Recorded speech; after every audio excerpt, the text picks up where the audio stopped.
Welcome to T-SAT. This is Bhushan Govindula.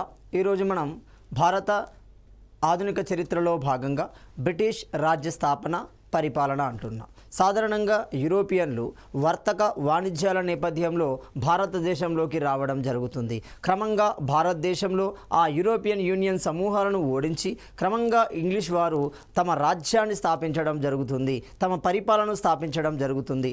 ఆ పరిపాలనలో భాగంగా ఏ విధమైన విధానాలను ఉపయోగించారు అంటే లండన్ ప్రాంతానికి సంబంధించిన ఆ రాజరిక విధానాలని, ఆ పరిపాలనా విధానాలని భారతీయ సమాజంలో కూడా ప్రవేశపెట్టడం జరుగుతుంది.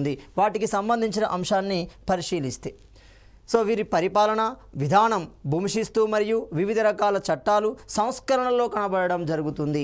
అంటే ఈ పరిపాలనా విధానం ఎక్కడ కనబడుతుంది అంటే వారు పరిపాలనలో ఏ విధమైన విధానాలను ఉపయోగించారు. ఉదాహరణకు గమనిస్తే మనం ఈరోజు కలెక్టర్లు అంటున్నాం. ఆ కలెక్టర్ల యొక్క విధానాన్ని వాళ్ళే ప్రవేశపెట్టడం జరుగుతుంది. ముఖ్యంగా కారన్ వాలిస్ ప్రవేశపెట్టడం జరుగుతుంది. అదేవిధంగా భూమిశిస్తు విధానాలు అంటున్నాం. వివిధ రకాల భూమిశిస్తు విధానాలను ప్రవేశపెట్టి భారతదేశంలో భూమి రూపంలో ఉన్న మూలధనాన్ని లండన్కు తరలించే ప్రయత్నం చేశారు. ఒక జమీందారీ పద్ధతి గమనించండి, ఒక రైతువారి పద్ధతి గమనించండి, ఒక మహల్వారి పద్ధతి గమనించండి, అందులోనే కనబడతాయి. అదేవిధంగా వివిధ రకాల చట్టాలు అంటున్నాం. ఒక పిట్స్ ఇండియా చట్టాన్ని గమనిస్తే, ఒక చార్టర్ చట్టాన్ని గమనిస్తే, ఒక భారత ప్రభుత్వ చట్టాలను గమనిస్తే ఇలాంటి చట్టాల పరంపరను ఉపయోగించి భారతీయ సమాజంపై తమ ఆధిపత్యాన్ని కొనసాగించడం జరుగుతుంది. భారతీయ మూలధనాన్ని క్రమాను పద్ధతి ప్రకారం ఇంగ్లాండ్కి తరలించడం జరుగుతుంది. ఇలాంటి అంశాలలో వారి యొక్క పరిపాలన అనేది మనకు స్పష్టంగా కనబడడం జరుగుతుంది. మన భూమిశిస్తు విధానాలను కనుక గమనిస్తే ముఖ్యంగా భారతదేశంలో అత్యధిక మూలధనం అనేది భూమిశిస్తు రూపంలోనే వాళ్ళ లండన్కు తరలించబడడం జరుగుతుంది. మరి ఈ భారతదేశంలో ఉన్న భూమి రూపంలో ఉన్న మూలధనాన్ని వాళ్ళు లండన్కు తరలించడం కోసం ఎలాంటి విధానాలను ప్రవేశపెట్టారు. అలా ప్రవేశపెట్టిన దానిలో మొదటి పద్ధతిని గమనిస్తే వేలం వేసే పద్ధతి అంటున్నాము. దీన్ని మనము బిడ్డింగ్ మెథడ్ అంటున్నాం. ఒక నిర్దిష్ట కాలానికి నిర్ణీత మేరకి బెడ్డింగ్ అనేది వేలం అనేది జరుగుతుంది. ఈ వేలం వేసే పద్ధతిని ఎవరు ప్రవేశపెట్టారు గమనిస్తే వారెన్ హేస్టింగ్ ప్రవేశపెట్టడం జరుగుతుంది. ఎప్పటి నుండి అది 1773 నుండి అది ప్రవేశపెట్టడం జరిగింది. అప్పటి వరకు 85 వరకు అది కొనసాగడం జరుగుతుంది. బెంగాల్ దాని పరిసర ప్రాంతాలలో మనకి ఈ వేలం వేసే పద్ధతి అనేది ఉపయోగించబడుతుంది. మరి ఇలాంటి పద్ధతిని ఏ ప్రాంతాలలో ఉపయోగించారు అంటే ఆనాటి బెంగాల్ ప్రెసిడెన్సీ అని బీహార్ ప్రాంతాలలో ప్రవేశపెట్టడం జరుగుతుంది. బీహార్ అనేది ఆనాడు బెంగాల్ ప్రెసిడెన్సీలోనే భాగమే. ఈనాటి అస్సాం కానీ, ఈనాటి బీహార్ కానీ, ఈనాటి బెంగాలీ కానీ, వెస్ట్ బెంగాల్ కానీ ఆనాడు అందులో భాగంగానే ఉన్నాయి. ఈ ప్రాంతాలలో వారిని హెస్టింగ్ వేలం వేసే పద్ధతిని ప్రవేశపెట్టడం జరుగుతుంది. మరి ఈ పద్ధతి ద్వారా ఒక నిర్దిష్టమైన భూమి మీద శిస్తు వసూలు చేసుకునే అధికారాన్ని పొందిన వ్యక్తులను మనం ఏమంటాము గమనిస్తే వారినే జమీందారులు అనడం జరుగుతుంది. ఈ జమీందారులకు ఆ నిర్దిష్టమైన భూమి మీద హక్కు అనేది ఉంటుంది. వాళ్ళు ఇష్టానుసారంగా పన్నులు వసూలు చేయడం వల్ల రైతుల నుండి వాళ్ళు ఉద్యమాలు ఎదుర్కోవాల్సి వచ్చింది. ప్రభుత్వం నుండి వేలం వేసే పద్ధతి ప్రకారం ప్రభుత్వానికి చెల్లించవలసిన శిస్తు చెల్లిస్తారు. ఆ వేలం ప్రకారం ఉపయోగించిన బిడ్డింగ్ను చెల్లిస్తారు. ఇక జమీందారులు ఆ ప్రాంతంపై సర్వ హక్కులు పొందుతూ క్రమంగా ప్రజలను పీడిస్తూ అనేక రకాల పన్నులను వసూలు చేయడం జరుగుతుంది.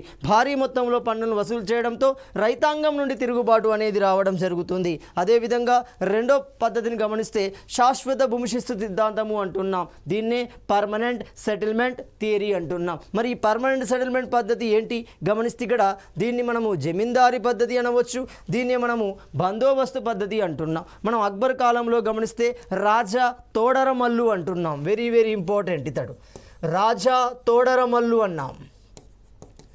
ఈ రాజా తోడరమల్లు ప్రవేశపెట్టిందే బందోబస్తు విధానము అంటున్నాం. అంటే శాశ్వత భూమి సిద్ధాంతానికే మనకు రెండు పేర్లు కనబడుతున్నాయి. మరి ఇది ఏ విధంగా రూపొందించబడింది అంటే ఆనాటి జనాభా లెక్కలను పరిగణలోకి తీసుకున్నారు. ఏ కాలం నాటి జనాభా లెక్కలని 1791 నాటి జనాభా లెక్కలని ఆధారితంగా తీసుకొని దీన్ని రూపొందించడం జరుగుతుంది. మరి దీన్ని రూపొందించిన వ్యక్తి ఎవరు గమనిస్తే ఇక్కడే కారన్ వాలిస్ అంటున్నాం. ఇతడే భారత సివిల్ సర్వీసెస్ పితామహుడు అవుతున్నాడు.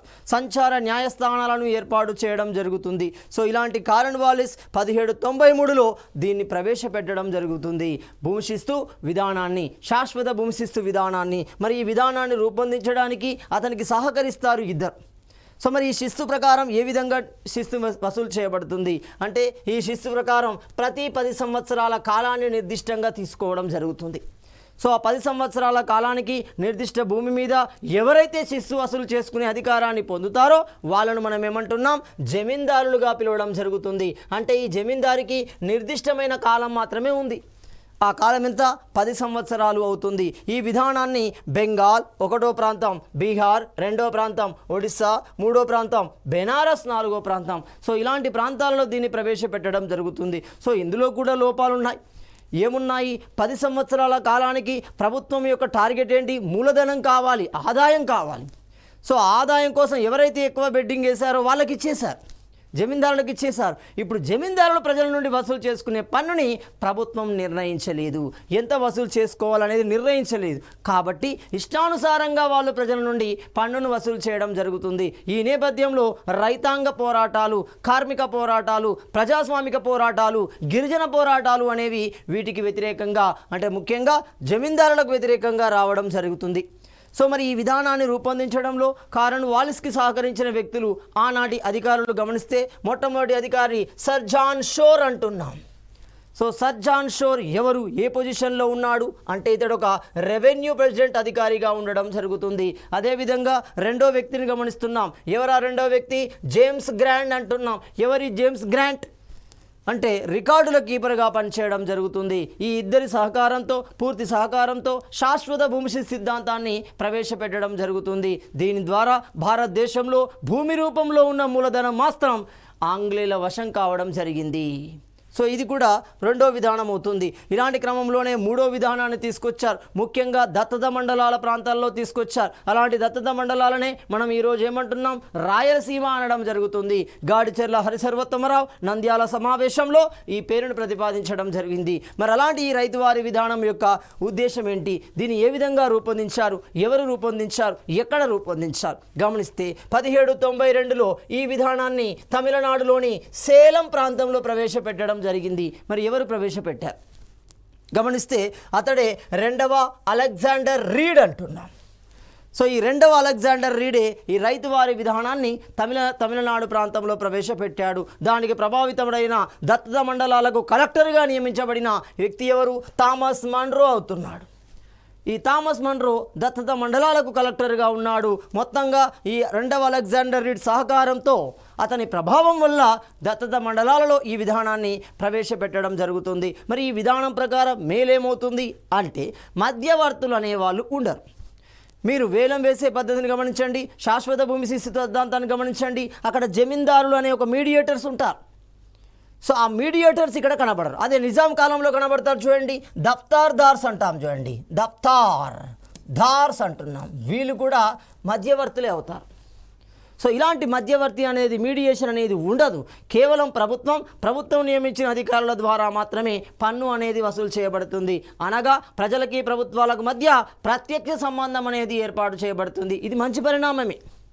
కానీ ఇందులో శిస్తు కూడా గమనిస్తే 50 నుండి 60% వరకు ఉండడం జరుగుతుంది. ఇది పెద్ద డ్రాబ్యాక్ అవుతుంది. అంతేకాకుండా కరువు సమయాలలో కూడా శిస్తును వాళ్ళు తొలగించలేదు, కఠిన నియమాల ద్వారా మాత్రమే తొలగించే పరిస్థితి ఉండేది.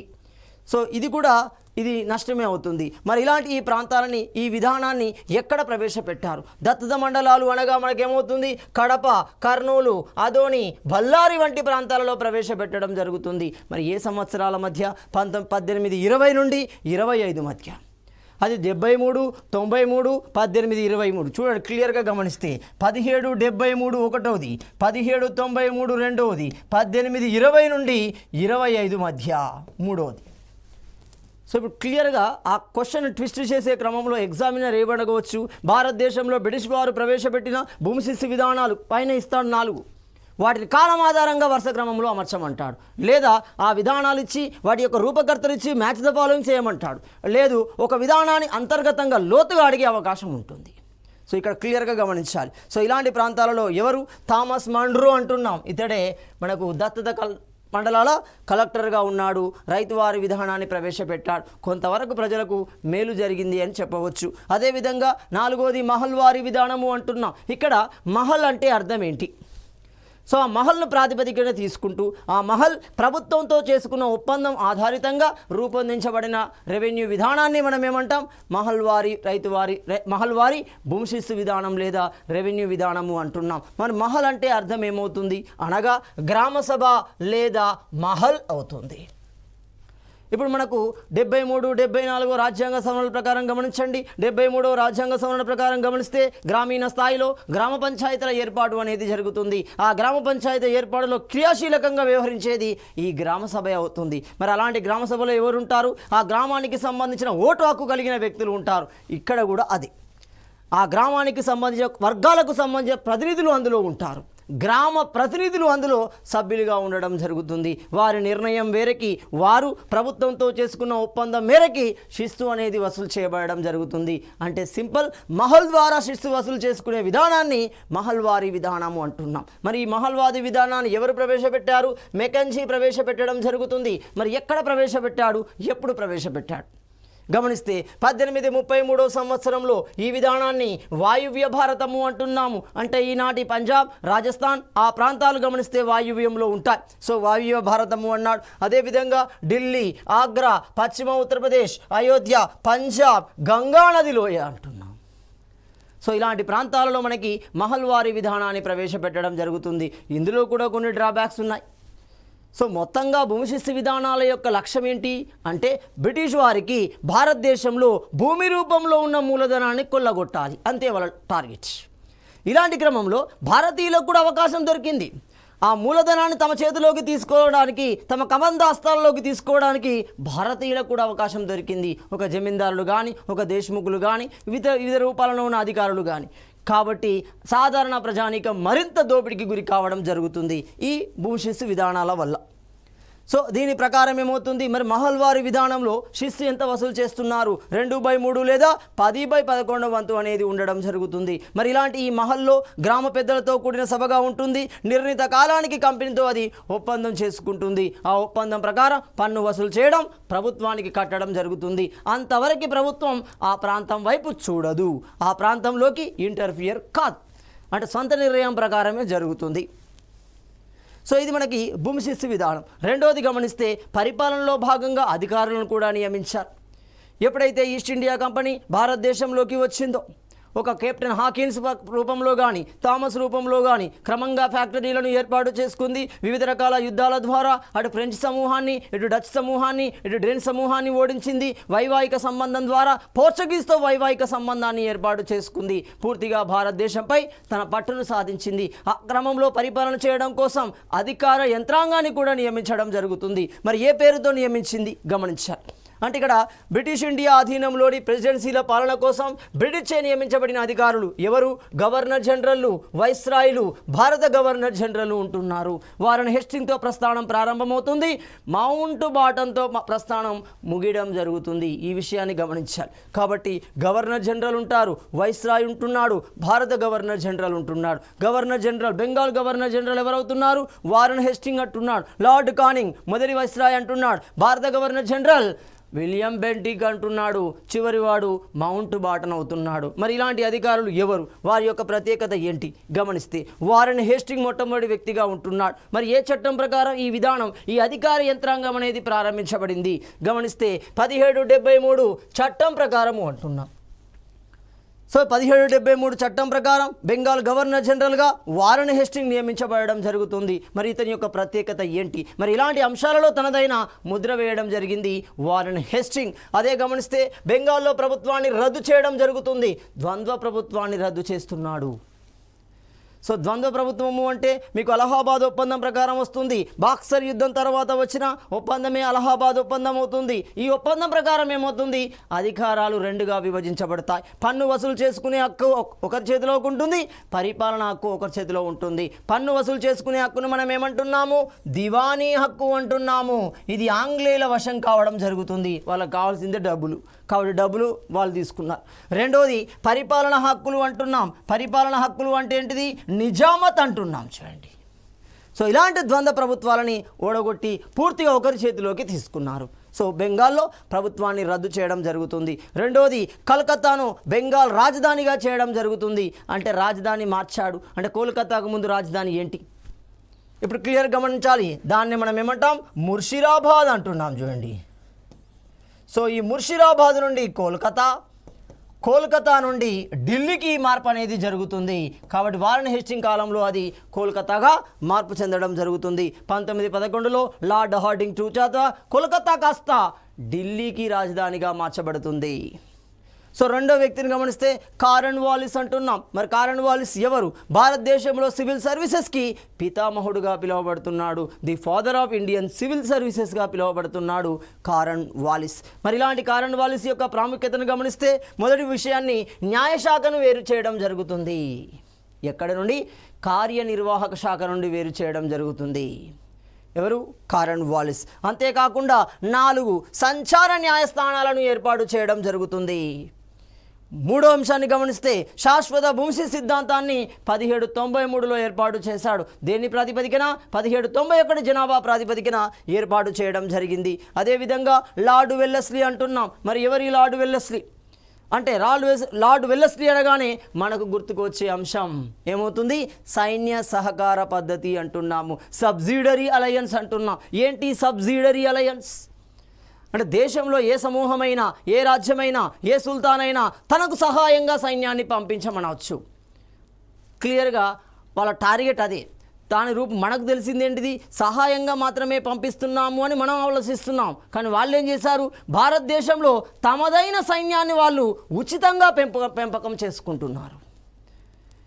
ఇలాంటి క్రమంలోనే సైన్య సహకార పద్ధతి అనేది జరుగుతుంది. అంటే రక్షణ పరంగా వాళ్ళు బలోపేతులు అవుతున్నారు.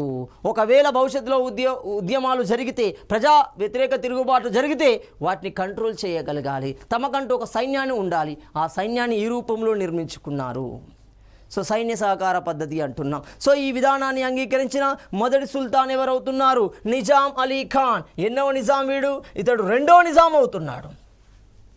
అంటే మొత్తం 7 నిజాంలలో రెండో నిజాం అలీ ఖాన్ మొట్టమొదటిగా ఒప్పుకోవడం జరుగుతుంది. అంటే ఏ సంస్థానం? హైదరాబాద్ సంస్థానానికి సంబంధించిన వ్యక్తి. కంపెనీ ఉద్యోగుల శిక్షణ కోసం కోల్కతా కేంద్రంగా శిక్షణ కళాశాలను పోర్ట్ విలియం నందు ఏర్పాటు చేయడం జరుగుతుంది. అంటే వివిధ రకాల ఉద్యోగులు తాము నిర్వహించే ఉద్యోగాల పట్ల, విధి బాధ్యతల పట్ల శిక్షణా సదుపాయాలని పోర్ట్ విలియం నందు ఏర్పాటు చేశాడు. తద్వారా ఒక బలమైన, ఒక పటిష్టమైన యంత్రాంగాన్ని సృష్టించే ప్రయత్నం చేయడం జరుగుతుంది. అదే క్రమంలో విలియం బెంటింగ్ అంటున్నాం. సో విలియం బెంటింగ్ చాలా ఇంపార్టెంట్. ఎందుకంటే 1833 చట్టం ప్రకారం ఇతడు భారత గవర్నర్ జనరల్గా మార్చబడడం జరుగుతుంది.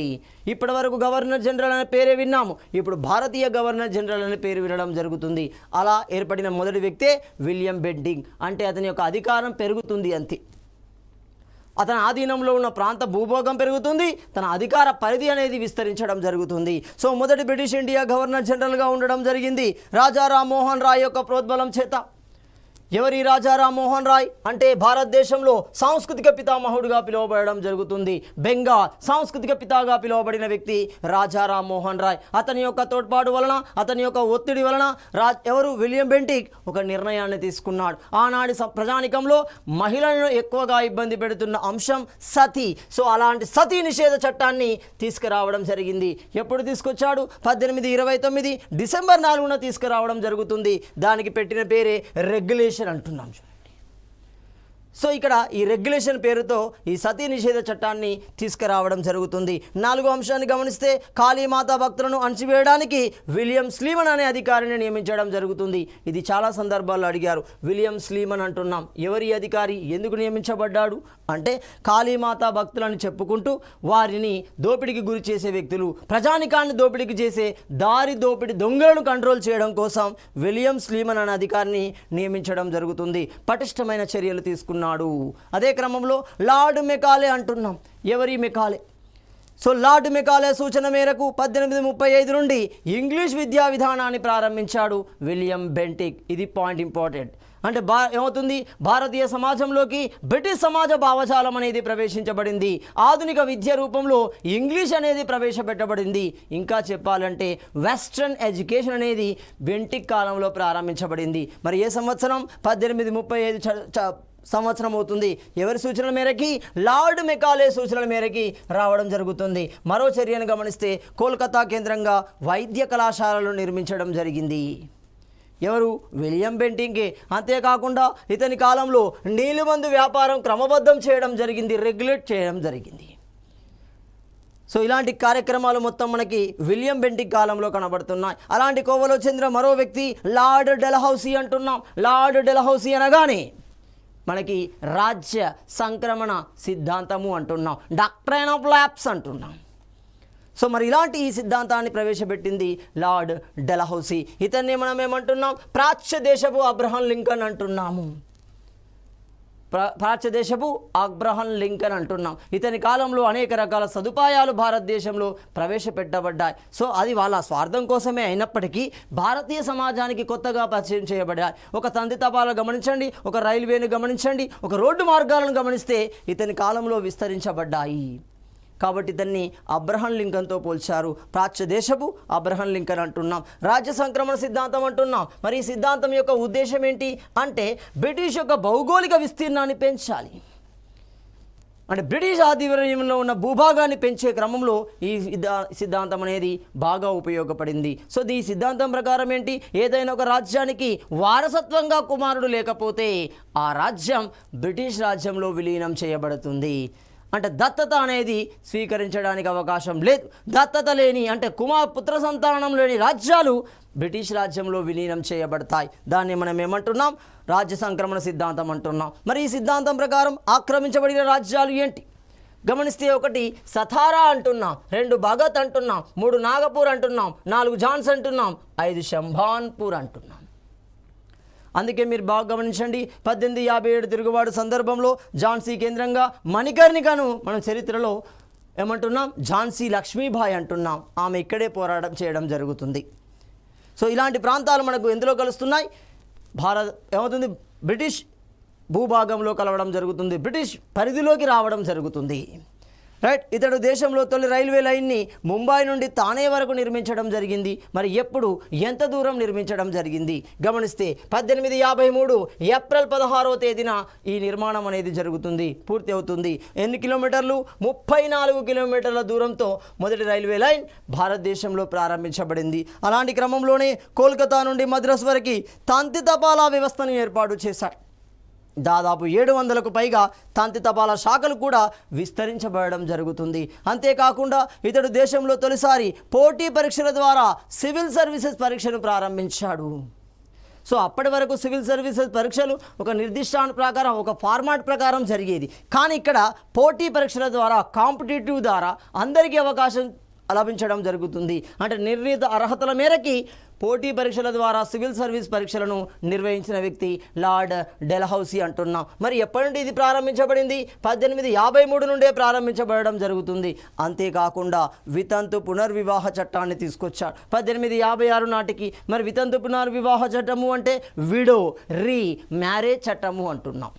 సో భారతీయ సమాజంలో మహిళలకి, భర్త చనిపోయిన మహిళలకు ఉన్న సమస్య పరిష్కారం ఈ రూపంలో కనబడడం జరుగుతుంది. ఒక కేశవచంద్రసేన్ వంటి వారిని గమనించవచ్చు. ఒక కేశవచంద్రసేన్ వంటి వ్యక్తులు దీనికి ఎక్కువగా తోడ్పాటు అందించడం జరుగుతుంది. అంటే మొత్తంగా వితంతు పునర్వివాహ చట్టాన్ని తీసుకొచ్చింది లార్డ్ డెల్హౌసీ అంటున్నాం. సో ఇతని కాలంలో వుడ్స్ డిపాచ్ అంటున్నాం. సో వుడ్స్ డిపాచ్ 1854లో ఏర్పాటు చేయబడింది. మరి ఏంటి వుడ్స్ డిపాచ్? సో దీని యొక్క అర్థం ఏంటి? వుడ్స్ డిపాచ్ యొక్క అర్థం గమనిస్తే ప్రాంతీయ భాషలలో విద్యా బోధన ఏర్పాటు చేయబడడం. సో తద్వారా ఎక్కువ మంది విద్య పట్ల ఆకర్షితులయ్యే అవకాశం ఉంటుంది, తమను తాము తెలుసుకునే అవకాశం ఉంటుంది, సమాజంపై అవగాహన పెంచుకునే అవకాశం ఉంటుంది. అదే కేవలం చదువు మాత్రమే. చదువు అనేది ప్రధాన ఆయుధంగా కనబడుతుంది. అదేవిధంగా కోల్కతా, బొంబాయి, మద్రాస్ కేంద్రంగా విశ్వవిద్యాలయాల స్థాపన అనేది ఇతని కాలంలో నిర్వహించబడింది. ఇలా ఒక అబ్రహం లింకన్తో పోలిన అనేక సామాజిక సంస్కరణలు చేపట్టాడు. అందుకే ప్రాచ్య దేశపు అబ్రహం లింకన్గా పిలువబడ్డాడు. అలాంటి క్రమంలో మరో వ్యక్తిని గమనిస్తే లార్డ్ రిప్పన్ అంటున్నాం. సో ఎవరి లార్డ్ రిప్పన్ గమనిస్తే ఇతని కాలంలో కూడా చారిత్రాత్మకంగా గుర్తుంచుకోదగిన చర్యలు అనేవి నిర్మించబడ్డాయి. అందులో గమనిస్తే 1 హైదరాబాద్ను సందర్శించిన మొట్టమొదటి రాజప్రతినిధిగా ఉండడం జరుగుతుంది మనకు లార్డ్ రిప్పన్. మరి ఎవరి కాలంలో వచ్చాడు? 6వ నిజాం కాలంలో వచ్చాడు. 2.5 సంవత్సరాల బాలుడైన 6వ నిజాం మేర్ మెహబూబ్ అలీ ఖాన్ అంటున్నాం. సో ఈ మీర్ మహబూబ్ అలీ ఖాన్ 2.5 సంవత్సరాల కాలంలోనే సుల్తాన్గా ప్రకటించబడుతున్నాడు. కాబట్టి అతనికి ఎలాంటి అవగాహన లేదు. 18 సంవత్సరాల వరకు అతడు సింహాసనాన్ని అధిష్ఠించలేకపోయాడు, అంటే నేరుగా పరిపాలనలోకి రాలేకపోయాడు. అంటే ఎప్పుడైతే 18 సంవత్సరాలు నిండాయో ఆ సందర్భంలో అతని కరోనేషన్, అంటే సుల్తాన్గా ప్రకటించబడే సందర్భానికి ఇతడు గెస్ట్గా రావడం జరుగుతుంది, లార్డ్ రిప్పన్. అంతేకాకుండా ప్రాంతీయ భాషా పత్రికల చట్టాన్ని రద్దు చేయడం జరిగింది. ఈ చట్టాన్ని మనం ఏమంటున్నాం? వర్నాక్యులర్ యాక్ట్ అంటున్నాం. ఈ వర్నాక్యులర్ యాక్ట్ చట్టాన్ని రద్దు చేసిన వ్యక్తి లార్డ్ రిప్పన్ అవుతున్నాడు. అంతేకాకుండా 1882లో స్థానిక సంస్థల ద్వారా స్వపరిపాలన ఏర్పాటు చేయడం జరుగుతుంది. తద్వారా ఇతన్ని భారతీయ చరిత్రలో స్థానిక స్వపరిపాలన పితాగా పిలవడం జరుగుతుంది. భారతీయ చరిత్రను కనుక గమనిస్తే ఈ స్థానిక పరిపాలనకు సంబంధించిన సమాచారం చోళుల నుండి తీసుకోబడడం జరుగుతుంది. కాలక్రమంలో అది 73-74 రాజ్యాంగ సవరణ ప్రకారం భారతదేశంలోకి అది ప్రవేశపెట్టడం జరుగుతుంది. క్లియర్ గమనించండి. 1884లో ఇల్బర్ట్ బిల్ అనేది తీసుకురావడం జరిగింది ఈ లార్డ్ రిప్పన్. మరి ఇల్బర్ట్ బిల్ యొక్క ఉద్దేశం ఏంటి? సో దీని యొక్క ఉద్దేశాన్ని కనుక గమనిస్తే క్రిమినల్ కేసులని యూరోపియన్లతో పాటు భారతీయులు కూడా వాదించే అవకాశాన్ని కలిగి ఉండడమే మనకి ఇల్బర్ట్ బిల్లుగా పిలవడం జరుగుతుంది. అలాంటి ఇల్బర్ట్ బిల్లు ఇతని కాలంలోనే రావడం జరిగింది. సివిల్ సర్వీస్ వయసుని 19 సంవత్సరాల నుండి 21 సంవత్సరాలకు పెంచాడు. అంటే మరింత మంది భారతీయులకి అవకాశం అనేది లభించింది. అంతే, భారతీయులకు అవకాశం రావద్దు అని తగ్గించారు. కానీ ఇతడు ఏం చేశాడు? మరింత మందికి అవకాశం కలిగించే విధంగా సివిల్ సర్వీసెస్ వయసుని 19 నుండి 21 సంవత్సరాలకు పెంచడం జరుగుతుంది. అంతేకాకుండా ఇతని కాలంలో 1881లో జనాభా లెక్కలు చేపట్టడం జరిగింది. సో మరి ఈ జనాభా లెక్కలు ఏంటి క్లియర్గా గమనించాలి. సాధారణంగా లార్డ్ మేయో కాలంలో జనాభా లెక్కలు ప్రారంభించబడతాయి. ఒక ప్రణాళిక ప్రకారం ఒక శాస్త్రీయ జనాభా లెక్కలు పూర్తి స్థాయిలో నిర్వహించబడింది లార్డ్ రిప్పన్ కాలంలో 1881 నుండి. అందుకే 2011లో జరిగిన జనాభా లెక్కలను మనం ఏమంటున్నాం? 15వ గణనగా పిలవడం జరుగుతుంది. సో ఇలాంటి లెక్కల ప్రస్థానం మనకి ఇతని కాలం నుండే ప్రారంభమవుతుంది. మరి దీని ప్రకారం జనాభా ఎంత? ఆనాటికి 25 కోట్ల జనాభా ఉంది. స్వాతంత్రం వచ్చే నాటికి అది 36.5 కోట్ల జనాభాగా కనబడుతుంది. అంటే 1951 జనాభా లెక్కల ప్రకారం గమనించాలి. సో క్లియర్గా గమనిస్తే 1883లో కరువుపై కూడా, సో కరువు సందర్భాలలో ఆ కరువును నివారించడం కోసం, ఉపశమనాన్ని కలిగించడం కోసం ఫెమైన్ కోడ్ను కూడా రూపొందించడం జరిగింది. సో ఫెమైన్ కోడ్ను రూపొందించడం ద్వారా ఆ సందర్భాలలో ప్రభావితమైన వర్గాలకి ఏ విధమైన సహాయ సహకారాలు అందించవచ్చు. సో ఇలా లార్డ్ రిప్పన్ తనదైన ముద్రను వేసుకోవడం జరుగుతుంది. పారిశ్రామికకు సంబంధించిన విధానాలని, కార్మికులకు సంబంధించిన అనేక విధానాలని లార్డ్ రిప్పన్ ప్రవేశపెట్టడం జరుగుతుంది. ఆ తర్వాత వచ్చిన మరో వ్యక్తి లార్డ్ కర్జన్ అంటున్నాం. కర్జన్ అనగానే మనకు అర్థమవుతుంది బెంగాల్ విభజన కనబడుతుంది. సో ఇతడు ఏం చేశాడు? ఇతడు వ్యవసాయ అభివృద్ధికి సహకార రుణాల సంఘాల స్థాపన చేయడం జరుగుతుంది. సహకార సంఘాలు ఎందుకు ఉపయోగపడతాయి? వ్యవసాయ రంగంలో మౌలిక సదుపాయాలను ఏర్పాటు చేసుకోవడానికి కావలసిన రుణ సదుపాయాన్ని అందించడం. అది దీర్ఘకాలిక ప్రాతిపదికన ఉండవచ్చు, మధ్యకాలిక ప్రాతిపదికన ఉండవచ్చు, తాత్కాలికంగా ఉండవచ్చు, చిన్న ప్రాతిపదికన ఉండవచ్చు. అంటే సహకార సంఘాల ద్వారానే వాటికి సహాయం చేయడం ఆ ప్రస్థానం ఇతని కాలం నుండే ప్రారంభమవుతుంది. అంతేకాకుండా బీహార్లోని పూసా వద్ద ఏం చేశాడు? ఇంపీరియల్ ఇన్స్టిట్యూట్ ఆఫ్ అగ్రికల్చర్ను ఏర్పాటు చేయడం జరుగుతుంది. సో ఈ అగ్రికల్చర్ యూనివర్సిటీని కూడా ఇతడే ఏర్పాటు చేశాడు. అంతేకాకుండా క్షామ నివారణకి, క్షామము అంటే కరువు లేదా దుర్భిక్షము అంటున్నాం. సో ఈ కరువు లేదా దుర్భిక్షం వంటి పరిస్థితుల నివారణ కోసం డొనాల్డ్ కమిటీని ఏర్పాటు చేయడం జరిగింది. ఆ డొనాల్డ్ కమిటీని మనం ఏమంటాం? మెక్డొనాల్డ్ లేదా మ్యాక్డొనాల్డ్ అంటాం. మ్యాక్డొనాల్డ్ కమిటీని వేయడం జరిగింది. ఎప్పుడు వేశాడు? 1901 సంవత్సరంలో లార్డ్ కర్జన్ వేయడం జరిగింది. అంతేకాకుండా పోలీస్ శాఖ వ్యవస్థీకరణకి, అంటే అందులో ఉన్న లోపాలను పరిశీలిస్తూ ఆ లోపాలని పరిష్కరించే విధంగా పునర్వ్యవస్థీకరణ కోసం ప్రేజర్ కమిటీని వేయడం జరుగుతుంది. అంటే ఇప్పుడు ప్రేజర్ కమిటీ యొక్క ఉద్దేశం ఏమవుతుంది? పోలీస్ శాఖ పునర్వ్యవస్థీకరించాలి, సమస్యల పరిష్కారం అనేది జరగాలి. అలాంటి క్రమంలోనే రైల్వే వ్యవస్థను సంస్కరించడం కోసం, సో రైల్వే వ్యవస్థలో ఉన్న లోటుపాట్లను సంస్కరించడం కోసం థామస్ రాబర్ట్సన్ కమిషన్ వేయడం జరిగింది. So so Thomas Robertson commission railway వ్యవస్థ పునర్వ్యవస్థీకరణకు సంబంధిస్తుంది. అంతేకాకుండా భారత పురావస్తు శాఖను ఏర్పాటు చేశాడు ఇతని కాలంలోనే. ఎప్పుడు? 1902 సంవత్సరంలో. ఎవరి అధ్యక్షతన? Sir John Marshall. సో ఈ సర్ జాన్ మార్షలే భారతదేశంలో నాగరికత మూలాలని హరప్పా కేంద్రంగా గుర్తించడం జరిగింది. అందుకే ఆ నాగరికతను ఏమంటున్నాం? హరప్పా నాగరికత అంటున్నాం. దానికి మరొక పేరు ఏమంటున్నాం? సింధులోయ నాగరికత అంటున్నాం. 1924 నాటికి అది 22 నుండి 24 నాటికి అది ఎక్స్కవేట్ చేయబడుతుంది ఇతని ఆధ్వర్యంలోనే. అలాంటి క్రమంలోనే 1904లో విశ్వవిద్యాలయ కమిషన్ను ఏర్పాటు చేశాడు. విశ్వవిద్యాలయ కమిషన్కి అధ్యక్షుడిగా ఉన్న వ్యక్తి ఎవరు? సర్ థామస్ లీ అవుతున్నాడు. లీ కమిషన్ని ఏర్పాటు చేశాడు. సో లీ కమిషన్ అనేది విశ్వవిద్యాలయాలకు సంబంధించింది. ఫ్రేజర్ కమిషన్ అనేది పోలీస్ వ్యవస్థకు సంబంధించింది. రాబర్ట్సన్ కమిషన్ అనేది రైల్వే వ్యవస్థకు సంబంధించింది. అంతేకాకుండా 1905లో బెంగాల్ విభజన జరుగుతుంది. సో పరిపాలనా సౌలభ్యం కోసం బెంగాల్ను విభజిస్తున్నట్లు ఉత్తర్వులు జారీ చేయబడ్డాయి. అలాంటి ఉత్తర్వులు అమల్లోకి వచ్చిన సందర్భంలో లార్డ్ కర్జన్ ఉండడం జరుగుతుంది. అంటే బెంగాల్ విభజన ప్రకటన ఎవరి చేత జరిగింది? లార్డ్ కర్జన్ చేత జరుగుతుంది. బెంగాల్ విభజన అంటున్నాం. అలాంటి క్రమంలో అతని తర్వాత వచ్చిన మరో వ్యక్తి లార్డ్ కానింగ్ అంటున్నాం. సో ఈ లార్డ్ కానింగ్ యొక్క ప్రాముఖ్యత ఏంటి గమనిస్తే, ఈస్ట్ ఇండియా కంపెనీ చిట్ట చివరి గవర్నర్ జనరల్గా ఉంటున్నాడు. అంటే ఇతడు పొజిషన్ మారాడు. ఏ పొజిషన్లోకి వచ్చాడు? వైస్రాయ్ పొజిషన్లోకి రావడం జరుగుతుంది. గవర్నర్ జనరల్, భారతీయ గవర్నర్ జనరల్ వైస్రాయ్గా మారడం జరుగుతుంది. మరి ఏ చట్టం ప్రకారం వచ్చాడు? ఇక్కడ గమనించండి. 1773 ప్రకారం గవర్నర్ జనరల్ ఆఫ్ బెంగాల్ వచ్చాయి. రైట్. 1833 ప్రకారం భారతీయ గవర్నర్ జనరల్ వచ్చింది. సో 1858 ప్రకారం ఏమొస్తుంది? వైస్రాయ్ పదవి అనేది క్రియేట్ అవుతుంది. అలా భారతదేశపు మొదటి వైస్రాయ్గా నియమించబడిన బ్రిటిష్ అధికారి ఎవరవుతున్నారు? లార్డ్ కానింగ్ అవుతున్నాడు. సో మరి ఇతని కాలంలో జరిగిన ప్రాముఖ్యతను గమనిస్తే, 1861 నందు ఆర్కియాలజికల్ సర్వే డిపార్ట్మెంట్ ఏర్పాటు చేయబడింది. సో ఎక్కడ ఏర్పాటు చేయబడింది అంటే కోల్కతా కేంద్రంగా ఏర్పాటు చేయబడింది. ఒక ZSI అంటాం, zoological survey of India, botanical survey of India. అలాంటి సంస్థలు ఎక్కడున్నాయి? కోల్కతా కేంద్రంగానే ఉన్నాయి. మరి అలాంటి కోల్కతా కేంద్రంగానే archaeological survey department Lord Canning కాలంలో ఏర్పాటు చేయబడుతుంది. సో అతని తర్వాత వచ్చిన మరో వ్యక్తిని గమనిస్తే లార్డ్ మాయో అంటున్నాం.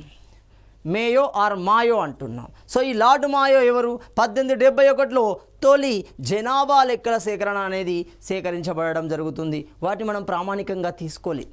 భారతీయ చరిత్రలో గమనిస్తే జనాభా లెక్కలను మనం ఏమంటున్నాం? డెమోగ్రఫీ అంటున్నాం. చూడండి, డెమోగ్రఫీ అంటున్నాం.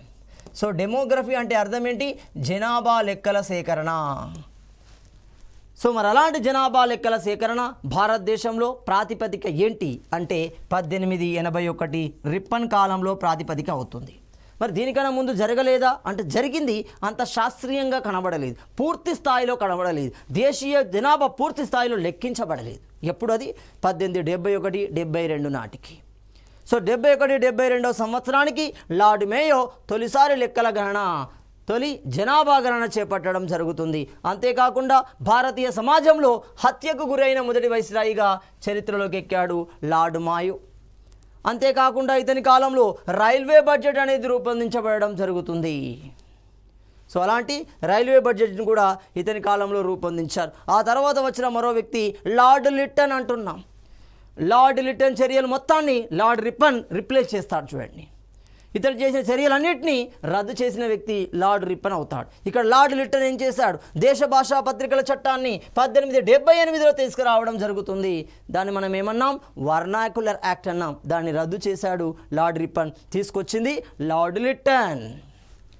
అంతేకాకుండా ఆయుధాల చట్టము అంటాము, రిపేల్ ఆఫ్ ఆర్మ్ యాక్ట్ అంటాం.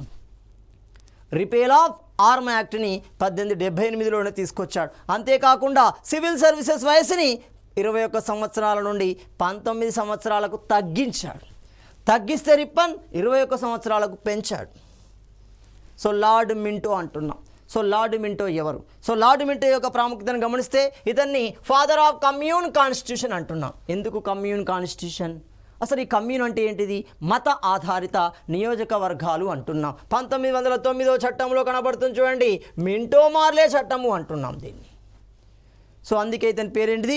మత నియోజక వర్గాల పిత అంటున్నాం. ఈ was the father of communal electorate in India. ఎవరు? లార్డ్ మింటో అంటున్నాం. సో మరి ఇతని కాలంలో జరిగిన ప్రధాన సంఘటనలు గమనిస్తే మరి ఇలాంటి సంఘటన సందర్భంలో భారతదేశంలో ఇతడు వైస్రాయిగా లేదా గవర్నర్ జనరల్గా ఉన్నాడు. గమనిస్తే స్వదేశీ ఉద్యమము అంటున్నాం 1906 నుండి కొనసాగుతుంది, 11 వరకు కొనసాగుతుంది. అది వందే మాతరం ఉద్యమంలో భాగంగానే, ఎగ్జాక్ట్లీ దీనికి ఇయర్ పెట్టలేము 1906 అని, కానీ 1906 నుండి మరాఠా కేంద్రంగా అది ఉధృతంగా కొనసాగుతుంది. అతివాదుల నేతృత్వంలో అది దేశవ్యాప్తం అవడం జరుగుతుంది. అంతే తప్ప దీనికి ఎగ్జాక్ట్లీ 1906 అని చెప్పలేము. సో మొత్తంగా గమనిస్తే ముస్లిం లీగ్ అంటున్నాము 1906 డిసెంబర్లో ఢాకా కేంద్రంగా సలీముల్లా ఖాన్, ఆఘా ఖాన్లచే ఏర్పాటు చేయబడుతుంది. మింటో మార్లే సంస్కరణలు 1909లో ప్రవేశపెట్టబడ్డాయి. సూరత్ చీలిక 1907లో జరిగింది. సో ఇలాంటి సంఘటనల సందర్భంలో ఇతడు భారతదేశంలో గవర్నర్ జనరల్గా ఉన్నాడు. అదే క్రమంలో లార్డ్ హార్డింగ్ II అంటున్నాం. ఇతని కాలంలో ఏం జరిగింది అంటే బెంగాల్ విభజన వ్యతిరేక ఉద్యమం చివరి దశకు రావడం జరుగుతుంది. ఆ సందర్భంలో 2 ప్రకటనలు ఇతని ఆధ్వర్యంలోనే జరుగుతున్నాయి. ఏంటి ఆ ప్రకటనలు గమనిస్తే, ఒకటి బెంగాల్ విభజన రద్దు అంటున్నాం 1911లో జరుగుతుంది. ఢిల్లీ దర్బారు ఏర్పాటు చేస్తాడు. ఆ దర్బారు కేంద్రంగా 2 ప్రకటనలు జారీ చేస్తాడు. అందులో మొట్టమొదటి ప్రకటన గమనిస్తే బెంగాల్ విభజన రద్దు అంటున్నాం. రెండో ప్రకటన గమనిస్తే రాజధానిని కోల్కతా నుండి ఢిల్లీకి మార్చడం. ఇతని కాలంలోనే ఢిల్లీ దర్బార్ ఏర్పాటు చేయబడింది. గేట్వే ఆఫ్ ఇండియా అనేది నిర్మించబడింది. గేట్వే ఆఫ్ ఇండియా నిర్మించడానికి గల కారణం ఏంటి? అప్పటికి బ్రిటిష్ యువరాజు భారతదేశానికి మొదటిసారిగా తన భార్యతో రావడం వల్ల జార్జ్ ఫై అండ్ మరి ఏమవుతుంది మేరీ, ఈ ఇద్దరు భారతదేశానికి మొదటిసారిగా వచ్చిన సందర్భంలో మనకి గేట్వే ఆఫ్ ఇండియా అనేది నిర్మించబడుతుంది. అంతేకాకుండా బ్రిటిష్ పరిపాలనలో ముఖ్య అంశాలు కనుక గమనిస్తే 1860లో తొలిసారి బడ్జెట్ అనేది తయారు చేయబడింది. 1860 నుండి ఆదాయ పన్ను అనేది ప్రవేశపెట్టబడింది. ఎప్పుడైతే 1857 తిరుగుబాటు జరిగిందో బ్రిటిష్కి జరిగిన నష్టం అది ఆర్థికంగా జరిగింది. దాన్ని రికవర్ చేయడం కోసం కొత్త పన్ను విధానాలని, కొత్త కార్యక్రమాలను వెలుగులోకి తీసుకొచ్చారు. అలాంటి కార్యక్రమాలు ఇవి. ఒకటి తొలిసారి బడ్జెట్ విధానం, ఆదాయ పన్ను విధానము అంటున్నాం. 1876లో బ్రిటన్ పార్లమెంట్ చట్టం ద్వారా 1877 జనవరి 1 నుండి విక్టోరియా రాణి భారతదేశ చక్రవర్తిగా ప్రకటించబడడం జరుగుతుంది. సో విక్టోరియా ప్రొక్లమేషన్ మనకు 1858లోనే, కానీ ఈ తేదీ నుండి ఆమె అమల్లోకి వస్తుంది. అంటే పూర్తి అధికారం బ్రిటిష్ రాణి చేతిలోకి వెళ్ళిపోతుంది. అంటే ఈస్ట్ ఇండియా పాలన అనేది రద్దు చేయబడుతుంది. అలాంటి క్రమంలోనే 1780లో జేమ్స్ హిక్కిన్స్ ఏం చేశాడు?